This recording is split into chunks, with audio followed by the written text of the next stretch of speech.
നിങ്ങളുടെ ഇഷ്ട പരമ്പരകൾ എക്സ്ക്ലൂസീവായി സൺ നെക്സ്റ്റ് ആപ്പിലൂടെ തികച്ചും ഫ്രീ ആയി ഇപ്പോഴേ ആപ്പ് ഡൗൺലോഡ് ചെയ്യൂ.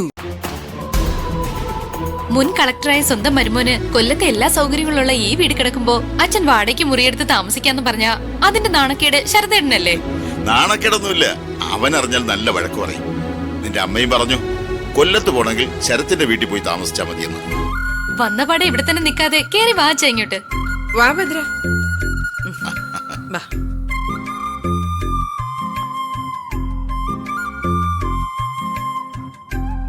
ശ്രുതി, ഭദ്രൻ ഏതെങ്കിലും ഒരു മുറി കാണിച്ചു കൊടുക്ക. ഏതെങ്കിലും ഒരു മുറിയല്ല, ഈ വീട്ടിലെ ഏറ്റവും സൗകര്യമുള്ള മുറി തന്നെ അച്ഛനെ വേണ്ടി ഞാൻ ഒരുക്കിയിട്ടിരിക്കുക ആന്റി. ആ കൊള്ളാലോ.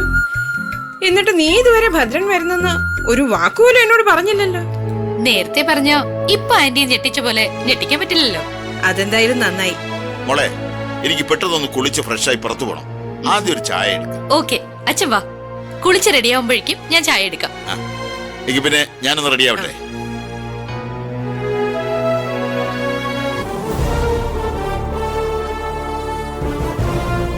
ലക്ഷണം കണ്ടിട്ട് ശ്രുതി മനഃപൂർവ്വം ഭദ്രനെ വിളിച്ചു വരുത്തിയതുപോലുണ്ട്. ഇതിലെന്തോ ദുരുദ്ദേശം ഉണ്ടല്ലോ.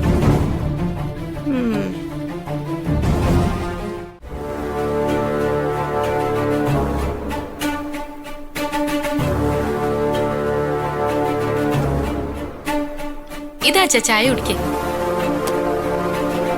ഇത്ര വേഗം ചായ ഇടിയിലൊക്കെ കഴിഞ്ഞു? ഒരു ചായ ഇടാൻ എത്ര സമയം വേണം?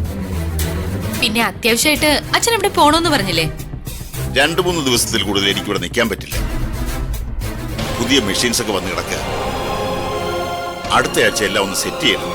എല്ലാത്തിനും ഓടാൻ ഞാൻ ഒറ്റയ്ക്കല്ലേ ഉള്ളൂ. എത്ര തിരക്കെന്ന് പറഞ്ഞാലും എന്റെ കാര്യത്തിൽ ഒരു തീരുമാനം എടുക്കാതെ അച്ഛനെ ഞാൻ ഇവിടുന്ന് വിടില്ല. പറയുന്ന കേട്ട തോന്നുമല്ലോ നിന്റെ ഒരു കാര്യത്തിലും ശ്രദ്ധിക്കാതെ ഉഴപ്പി വിട്ടവനാ ഞാനെന്ന്. നിനക്ക് വേണ്ടി ചെയ്യാവുന്നതിന്റെ പരമാവധി ഞാൻ ചെയ്തിട്ടുണ്ട്. പലവട്ടം ശരത്തിന്റെ മുന്നിൽ യാചിച്ചിട്ടുണ്ട്. അത്രയൊക്കെ എനിക്ക് പറ്റുമോളെ. ഒന്നുകിൽ അവൻ വഴങ്ങണം, അല്ലെങ്കിൽ സത്യം തിരിച്ചറിഞ്ഞ് നീ വിവാഹത്തിന് സമ്മതിക്കണം. ഇത് രണ്ടും നടക്കാതിരുന്നത് എന്റെ കുഴപ്പമാണോ? ഇനി അത്തരം ടെൻഷന്റെ ഒന്നും ഒരാവശ്യമില്ല. ഇനി ഈ ജന്മം വേറൊരു വിവാഹമേ വേണ്ടാന്ന് പറഞ്ഞു നടന്ന ചരിത്തേട്ടൻ ഇപ്പൊ വിവാഹം കഴിക്കാൻ സമ്മതമാണെന്ന് ഇന്ദു ആന്റിയോട് പറഞ്ഞിട്ടുണ്ട്. ദേവി അച്ഛയെ മറക്കാനാവില്ല എന്ന് പറഞ്ഞു നടന്ന ചരിത്തേട്ടനെ കൊണ്ട് വേറൊരു വിവാഹത്തെ കുറിച്ച് ചിന്തിപ്പിക്കാൻ എനിക്ക് സാധിച്ചില്ലേ അച്ഛാ? അതിന്റെ വിജയല്ലേ? അവൻ വേറൊരു വിവാഹത്തെ കുറിച്ച് ചിന്തിച്ചു. പക്ഷെ ആ പെണ്ണ് നീ ആയിരിക്കണമെന്ന് നിർബന്ധമില്ലല്ലോ. ഒന്നും അറിയാതെ അച്ഛ ഈ സംസാരിക്കുന്നേ. ആദ്യം ഞാൻ കാര്യങ്ങൾ പറഞ്ഞുതരാം. ദേ, അതനുസരിച്ച് വേണം ഇനി മുന്നോട്ട് നീങ്ങാൻ. ശരത്തേട്ടൻ വിവാഹത്തിന് സമ്മതിച്ചു എന്ന് അറിഞ്ഞപ്പോ തന്നെ ഇന്ദു ആന്റി ശരത്തേട്ടന്റെ ഫ്രണ്ട് ആ സുന്ദരിയോട് ഞാനുമായുള്ള വിവാഹം നടത്തിയാൽ എങ്ങനെ ഉണ്ടാവുമെന്ന് അന്വേഷിച്ചു. സുന്ദരി ചേച്ചി നല്ല അഭിപ്രായം അച്ഛാ പറഞ്ഞത്. ഇത്രയും കാലമായിട്ടും ഇഷ്ടം ഒട്ടും കുറയാതെ ശ്രുതി ശരത് സാറിനെ സ്നേഹിക്കുന്നുവെങ്കിൽ ആ വിവാഹം നടത്തി കൊടുക്കണമെന്ന് തന്നെയാ സുന്ദരി ചേച്ചി പറഞ്ഞത്. നീ പറയുന്നതൊക്കെ എനിക്ക് വിശ്വസിക്കാമോ മോളെ? വിശ്വസിക്കാം. സ്ഥിരം പറയാറുള്ളത് പോലെ ഊഹാപോഹ അല്ല ഇത്. ദേ നോക്ക്, ഇനിയാണ് അച്ഛന്റെ ഡ്യൂട്ടി ആരംഭിക്കുന്നത്. നയത്തിൽ ശരത്തേട്ടനുമായി സംസാരിക്കണം. എന്നിട്ട് കല്യാണ കാര്യത്തിൽ ഒരു തീരുമാനം ഉണ്ടാക്കുകയും വേണം.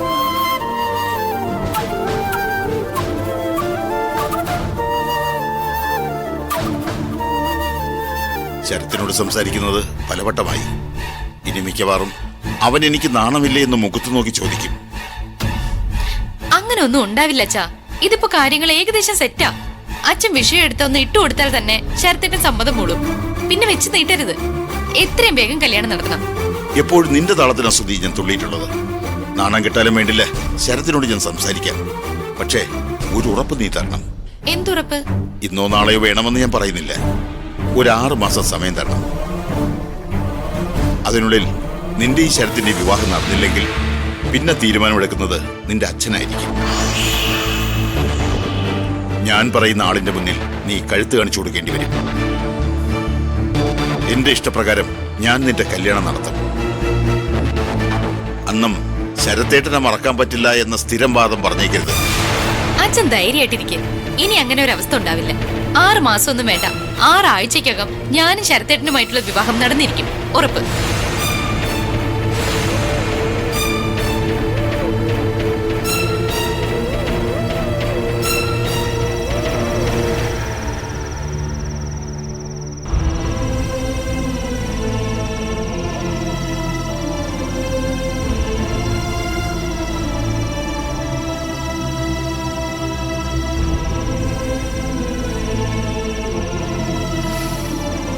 അച്ഛമ്മ ഉറങ്ങിയില്ലായിരുന്നോ?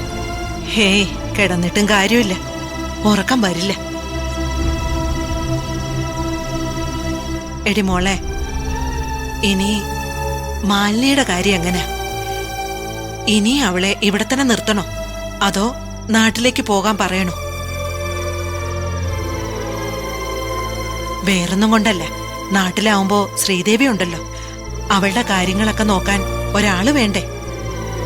നല്ല റെസ്റ്റ് കൊടുക്കണം. മാലിനി ഇപ്പൊ ദേവിയമ്മയുടെ അരിയിലേക്ക് വിടുകയാണെങ്കിൽ അച്ഛമ്മ അങ്ങോട്ട് പോവേണ്ടി വരും. അല്ലാതെ ദേവിയമ്മയ്ക്ക് തനിച്ച് ഒന്നും പറ്റില്ലല്ലോ. അത് നടക്കില്ല.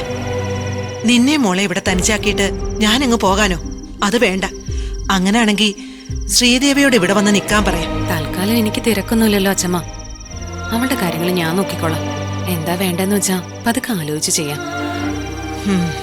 ആലോചിച്ച് ചെയ്യാം.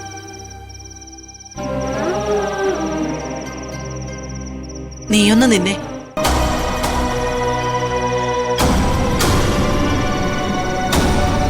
ഞാൻ വേറൊരു കാര്യം പറയാനാ നിന്റെ അടുത്തേക്ക് വന്നത്. മുരുകൻ ഇന്ന് എന്നെ കുറേ വഴക്കു പറഞ്ഞു. എന്തിന്? എനിക്ക് മാത്രമല്ല, കൃഷ്ണനെയും ശ്രീദേവിയും എല്ലാവർക്കും കൂടിയായിരുന്നു പഴി. പഴിയോ? അച്ഛമ്മ കാര്യം എന്താന്ന് വെച്ചാ പറ. കാർത്തിക്ക് മരിച്ചു എന്ന വാർത്ത പരന്ന അപ്പ തന്നെ നിന്റെ കല്യാണം നടത്താത്തത് തെറ്റായി പോയെന്നാ മുരുകൻ പറയുന്നേ. അവ മരിച്ചു എന്നറിയുന്ന സമയത്ത് നിങ്ങൾ സ്നേഹിച്ചു കഴിഞ്ഞ ഭാര്യാഭർത്താക്കന്മാരൊന്നും ആയിരുന്നില്ലല്ലോ. വേറൊരു വിവാഹം ആലോചിച്ചിരുന്നെങ്കിൽ സുഖമായി അതങ്ങ് നടത്തുകയും ചെയ്യാമായിരുന്നു. ഞാൻ സമ്മതിക്കാത്തത് കൊണ്ട് നടക്കാതെ പോയെന്ന് അച്ഛമ്മയ്ക്ക് പറയായിരുന്നല്ലോ. എന്തിനാ പഴി കേൾക്കാൻ നിന്നു കൊടുത്തത്? അതൊക്കെ ഞാൻ പറഞ്ഞു. പക്ഷേ മുരുകൻ ഒറ്റ കാര്യേ പറഞ്ഞുള്ളൂ.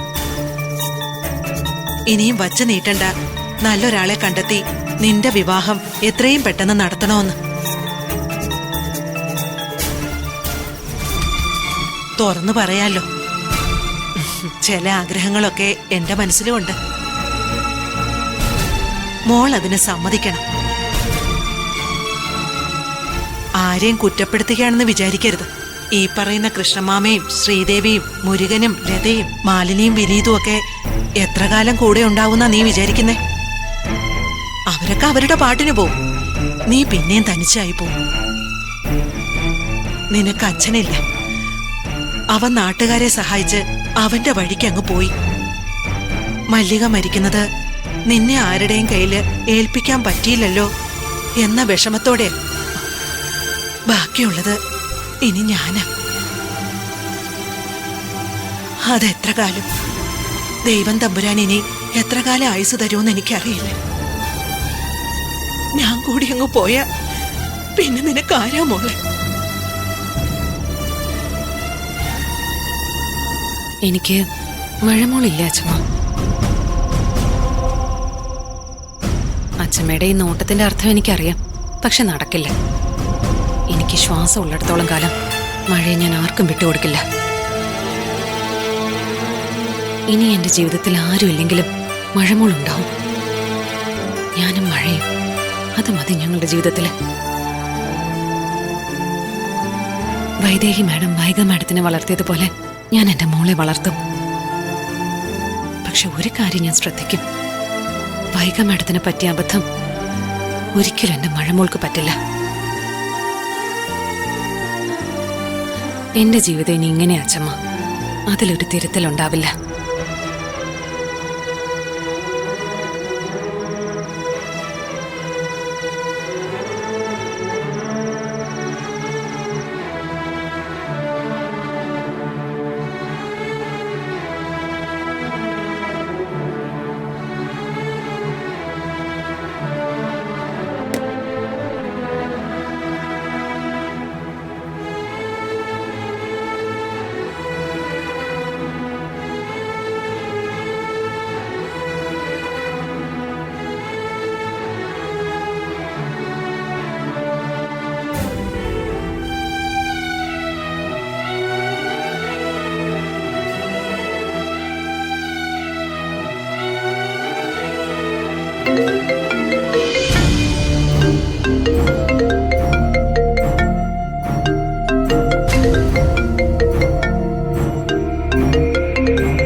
ഹലോ, ആരാ?